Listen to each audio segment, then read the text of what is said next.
Hello student, in this lecture we are to study the definition of surface tension and also the relation between surface tension and surface energy. Okay, in previous lecture we have to discuss what is mean by surface energy, how surface energy is produced. Okay, you know that when the molecule is present inside the liquid, it is attracted in all sides equally. So the net force acted on that molecule is 0. But if the molecule is brought on the surface, then the molecules which are present in downward direction are pulled that particular molecule in downward direction. That is, the molecules which are present on the surface are pulled in a downward direction. Okay, so if you brought the molecule from inside to surface and additional work is done against the inward pull, and that work done is stored in the form of surface energy. Okay, in the form of potential energy. That extra potential energy is called as surface energy.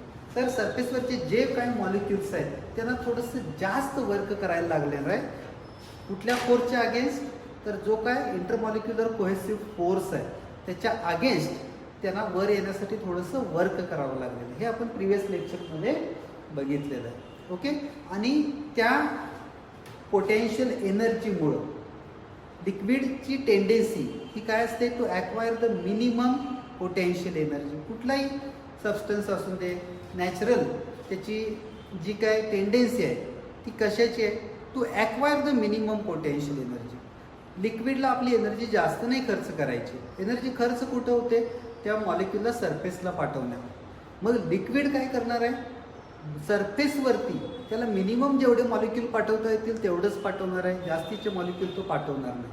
बरोबर, मॉलिक्यूलची संख्या कमी म्हणजे surface area कमी झाला. Surface area कमी म्हणजेच तो जो सरफेस आहे तो कसा असणार आहे? स्ट्रेच्ड मेम्ब्रेन सारखा असणार. हा लिक्विड मॉलिक्यूल, मला खाली फोर्स आहे, डाऊनवर्ड फोर्स, वरती कोण नाही आहे माझ्या, हा मॉलिक्यूल इकडं ओढणार आहे, हा मॉलिक्यूल इकडं ओढणार आहे. तर ह्याच्यामुळं हे टेन्शन माझ्यावरती क्रिएट होते. सपोज हा फोर्स गेला तर मी इकडं जाणार, किंवा हा फोर्स इकडचा ब्रेक झाला तर मी इकडं जाणार. तर हा जो काय फोर्स आहे लिक्विड सरफेसवरचा तो टँजन्शियल ॲक्ट होतो आणि त्या फोर्सला आपण सरफेस टेन्शन म्हणणार. तर इथं सरफेस टेन्शनची डेफिनेशन पहिल्यांदा आपल्याला डिस्कस करायची आणि ती नीट समजून घ्यायची. कारण का हा जो काय फोर्स आहे सरफेस टेन्शनचा ह्याची डायरेक्शन कशी आहे, कुठे ॲक्ट होतोय, हे सगळं आपल्याला इथं समजून घ्यायचं. तर एक लिक्विडचा सरफेस घेतलेला आहे. Suppose this is the surface and on that surface I will draw an imaginary line. Suppose this is an imaginary line. Okay, लिक्विडच्या सरफेसवरती एक इमॅजिनरी लाईन ड्रॉ केली.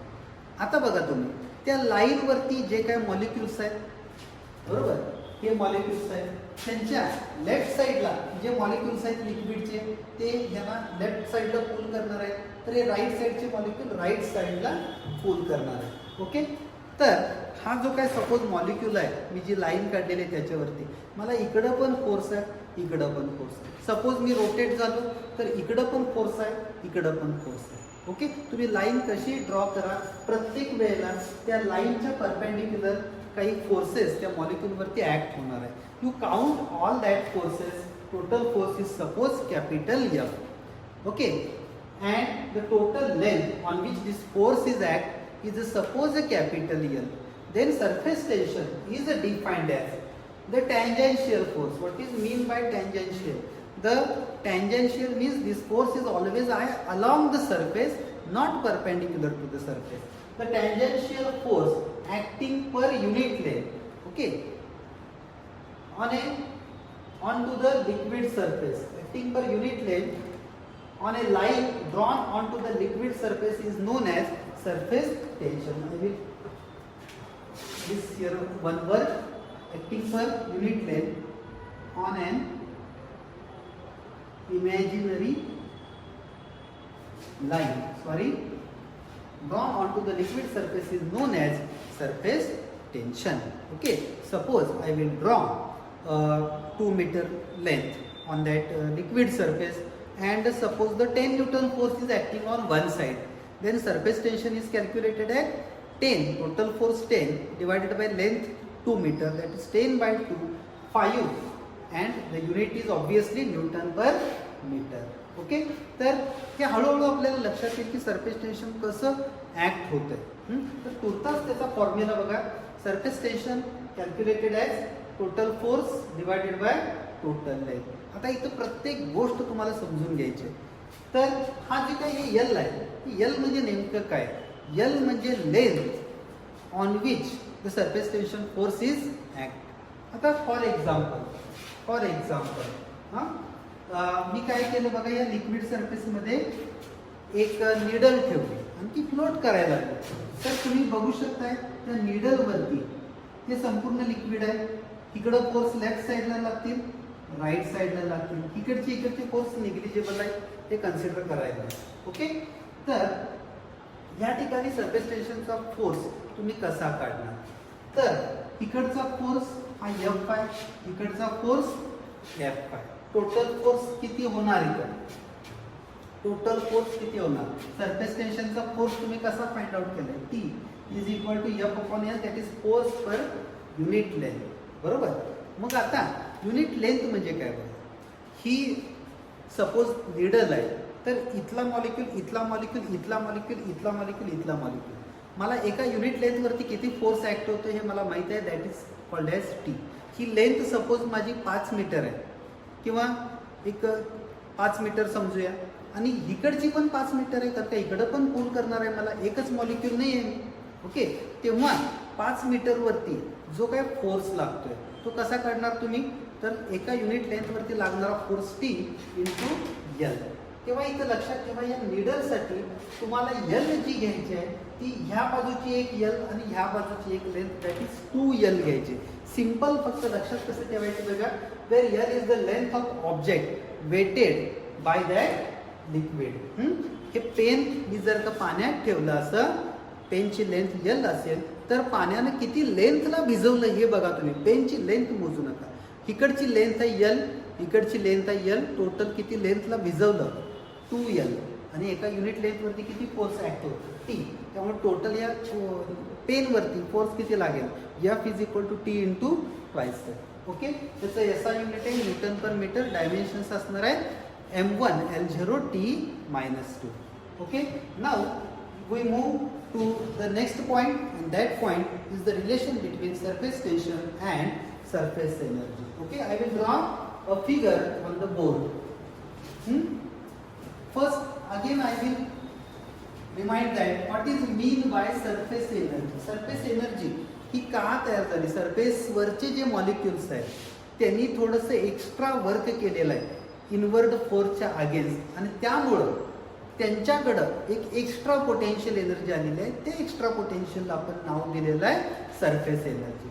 आता ही सरफेस एनर्जी आणि सरफेस टेन्शन यांचं रिलेशन काय? तर surface टेन्शनची अजून एक definition इथं तयार आहे.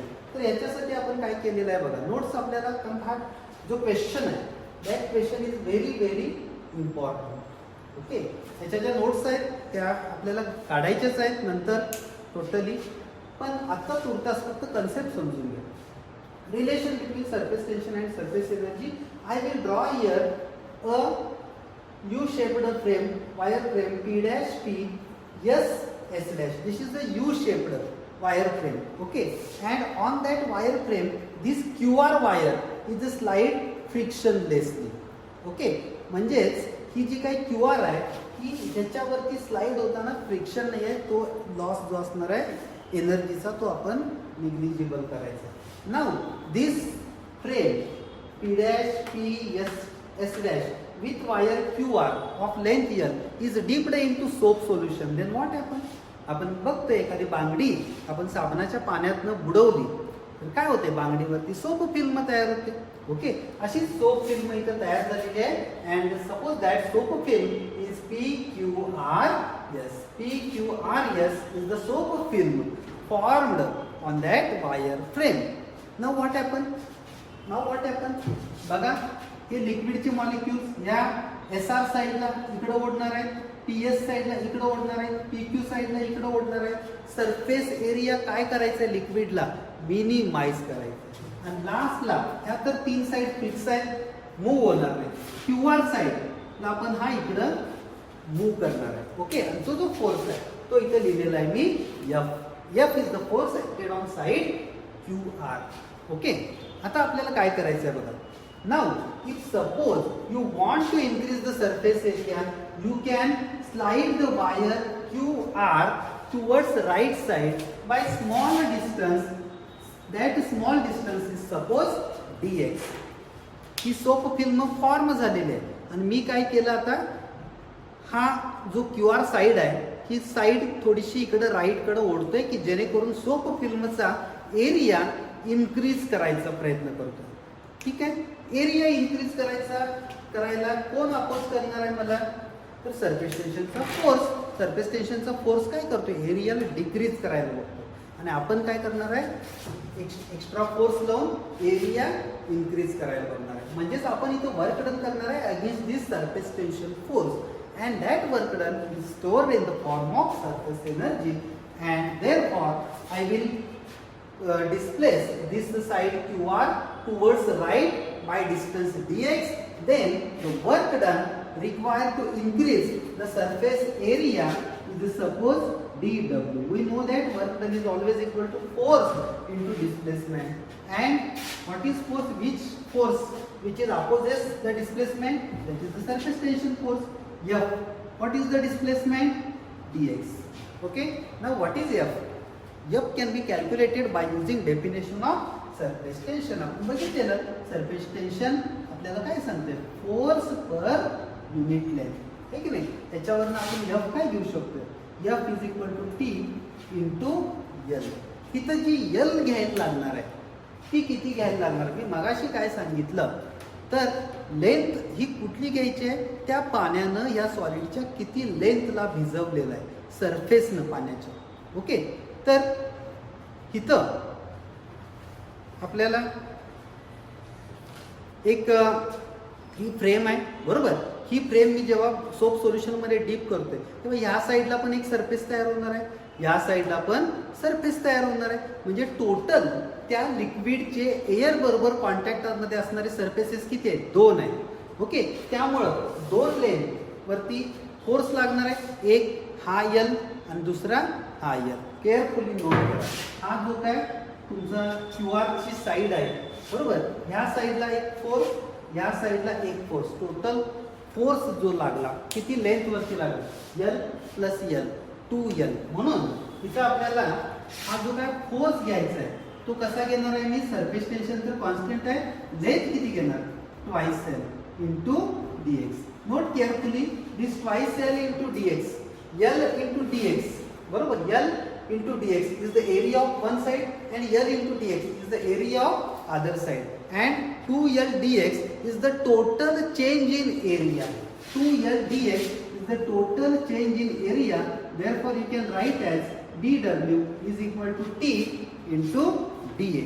Okay, now this work done is stored in the form of energy, and that energy you have to know that is known as surface energy. I will write as du is equal to T into dA. This is the relation between surface tension and surface energy. Also you can write as surface tension is equal to du divided by dA. If area, increase in area is a unit, then surface tension is numerically equal to surface energy. Therefore from this expression you again define surface tension. The surface tension is equal to is defined as potential energy or surface energy stored per unit area. Okay, surface tension is numerically equal to surface energy, total surface energy per unit area. Okay, this is the very important relation between surface tension. आता याचे छोटे छोटे फक्त example सांगतो. Suppose एक तुम्हाला drop दिला R या रेडियसचा, त्याच्याकडे किती एनर्जी आहे, सरफेस एनर्जी कसं काढणार, तर सरफेस एनर्जी आपण कसं काढणार आहे बघा, surface tension into surface area. त्या ड्रॉपचा एरिया किती आहे, 4πr². सरफेस टेन्शन किती आहे, T. म्हणजे त्या ड्रॉपकडे असणारी सरफेस एनर्जी किती आहे, T इंटू 4πr². त्याचबरोबर एखादा ड्रॉप, मोठा ड्रॉप समजा स्प्लिटअप झाला, छोटे छोटे ड्रॉपलेट्स तयार झाले, त्यावेळेला काय होते, सगळ्या छोट्या छोट्या ड्रॉपलेटचा सरफेस एरिया आणि अगोदरचा सरफेस एरिया ह्याच्यामध्ये फायनल सरफेस एरिया इन्क्रीज होतो. ज्या वेळेला सरफेस एरिया इन्क्रीज होतोय त्यावेळेला वर्क डन होतंय. वर्क डन केल्यामुळं आपल्याला ती एनर्जी कुठून मिळणार, तर लिक्विडकडं, लिक्विडच्या मॉलिक्यूलकडं थर्मल एनर्जी आहे, हे की नाही. ती थर्मल एनर्जी काय होते, थोडीशी डिक्रीज होते. थर्मल एनर्जी डिक्रीज होणं म्हणजेच लिक्विडचं टेम्परेचर कमी होणं. ज्यावेळेला मोठ्या ड्रॉपचं स्प्लिटअप होऊन छोटे छोटे ड्रॉपलेट्स तयार होतात तेव्हा थर्मल एनर्जी कमी होते आणि त्या ड्रॉपलेट्सचं टेम्परेचर डिक्रीज होते. ह्याचं आपल्याला बेस्ट एक्झाम्पल म्हणजे ज्यावेळेला आपण ते स्प्रेयरनं पाणी घेतो हातावरती तेव्हा ते आपल्याला थंड लागतं. तर हे थंड होण्याचं कारण काय, तर त्याच्यामधली जी थर्मल एनर्जी आहे ती डिक्रीज झालेली आहे. Okay, so this is very important relation. In the next lecture we are to discuss some other examples on this formula.